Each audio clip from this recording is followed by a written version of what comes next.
Good morning, family. Let's go, baby. Up here early, man. Hey, the rain has passed and it's absolutely beautiful down here in San Diego. But today I want to talk about the only thing that I abused more than drugs and alcohol and earthly pleasures in my life is God's grace and mercy. And one thing that I've learned after turning my life over to the Lord is that it never runs out.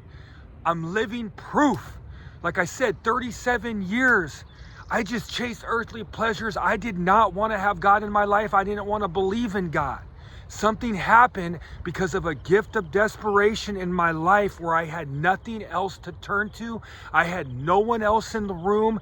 I had no ability. I had fallen from the farthest depths of hell on this earth to where I literally was a needle track mark junkie, homeless, facing 3 years of prison, used to be a pro baseball player, and I absolutely fell from grace so far.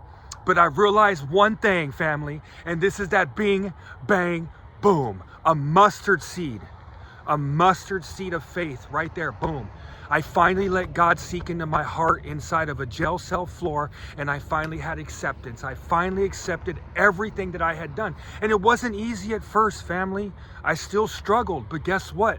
Because I continued to put God first every day, my faith grew because I exercise faith now. I feel fear, I'm a human being, but I continue to feel the fear and do it anyways. Nothing's gonna stop me. I started as an unknown and I wanna end as unforgettable, baby. I wanna have that energy and I wanna have that drive like I had early on in my baseball career, because God gave us free will so we can choose Him, because chosen love is true love. When you actually choose something, that means you actually want that. I know in my baseball career, because I had no backup plan, there was a time in my baseball career I felt like I was playing because I had to.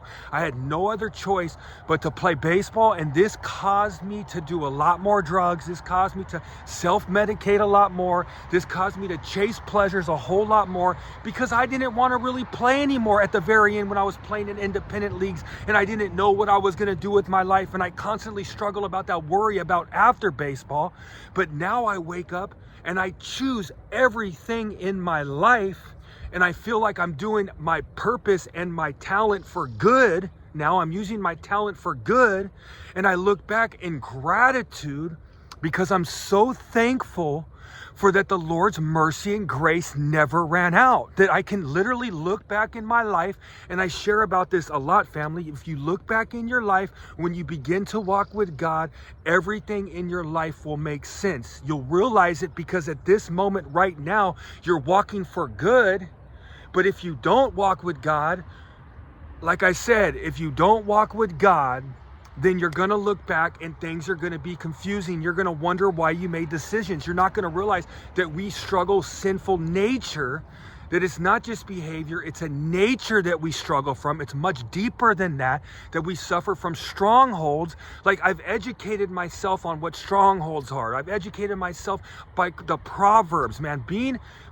Working the Proverbs and reading the Proverbs can help any entrepreneur or anybody that's trying to do right on this planet, because it's a roadmap to success for your spirit. This isn't about physical anything. This isn't about working out, being buff, all these things. This is about your spirit. There was something along the lines in the Salvation Army where I realized the thing that I had been lacking my whole life was my spirit. I used to wake up and jog every morning, hit the gym. I continued to feed the flesh, all those things. I ate right. I ate protein shakes. I ate chicken breast, all that. And now I realized it was the spirit that I was lacking. It was the spirit that I was lacking, that most humans lack, is the spirit. So we have to continue to feed the spirit with the living water, with the living bread that always, it quenches me every day because I choose to seek God. But I'm so thankful that His grace and His mercy never ran out. And you can be thankful for that too, family.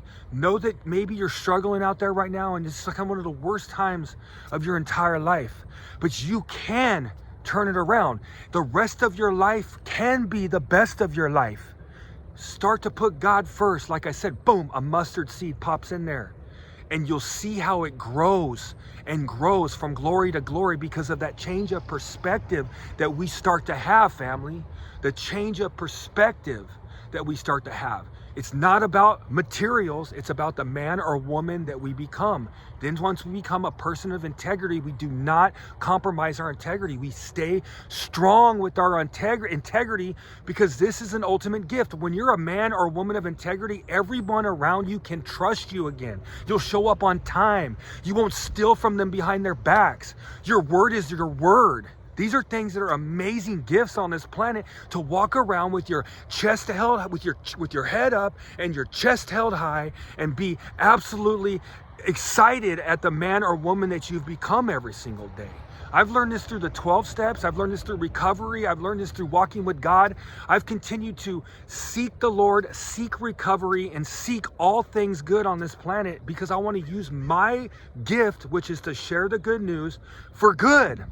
I just want to say thank you, family, for all the support and everything that you do. I'm full of gratitude with everything that I get to wake up and I get to spread the good news and I get to make videos, and I'm just thankful for that, family. But I just wanted to put it out there in the universe that I'm so thankful for God's grace and his mercy, and I'm so thankful that the only thing that I abused more than drugs and alcohol were those two things, but they never ran dry. It's a well that never runs dry, and God is constantly seeking, wanting you to turn your life over, because that's why he sent Jesus down to die on the cross to save sinners like us. And Jesus will not quit until you've turned your life over to God. Let's have a good day, family. And you know how I like to end it. Let's go, baby.